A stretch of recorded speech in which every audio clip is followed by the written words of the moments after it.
Okay, Joel, this is assembly part 2. Uh, and we'll talk now about a little more about installing the wheels and then about installing the pedals. And then I hope that will be all you'll have to install. If I do have to remove the rear derailleur, like the guy in the video, the British guy in the video, then I will add something about how to install that. But I hope that won't be the case since I'm removing the seat post. I'm going to come over here first. So you'll see I have the front wheel off the bike now, over here, and the quick release skewer removed. And here's the quick release skewer on my workbench. Sorry, messy. From building your bike. And the light's not particularly not very good here. I brought a little light down here. It's actually my the front light on my road bike, which I also use as a flashlight around the house.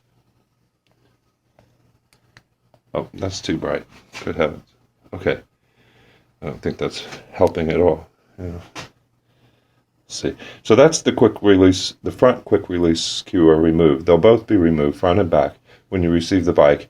And all you need to do is remove. I'm going to take this light off. I don't think it's helping anything. And all you'll need to do is remove this nut and this spring. And notice that the springs go a little side inward.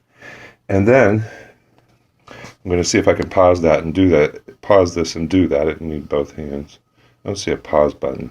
Darn it. I'm just using my phone. Might be able to do this with one hand. So I'm removing the nut and the spring from the non-drive side. Yeah, there we go. And you keep the spring on the drive side, and you'll just slide it into the wheel. This is your inner axle, like that, like so. And then you'll attach that nut, that spring with the spring inside, little side end. You'll attach that nut to this side and tighten it a little bit, but not too much. Then lift it up into the dropouts. The wheel up into the dropouts. Make sure it's all the way up into the dropouts on both sides, and then start tightening that nut and keep trying the quick release until it catches. And you don't need the quick release to be very tight, but it shouldn't just fall loose. It should be tighter than that. It should take a little bit of effort to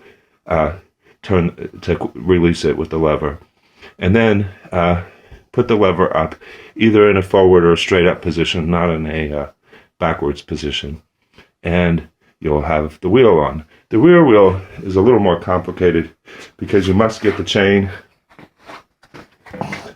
You must get it to go through the chain properly. It's easiest, and I'll ship it this way, if you have this in the chain on a small gear when you do it, when you take it on or off, and you'll need to push the derailleur spring downwards to get the wheel in the way that you see it here. I hope that it's fairly clear how it is here. It's not the best light again. Anyhow, so the rear wheel is no different than the front except for that, and so it's a little harder.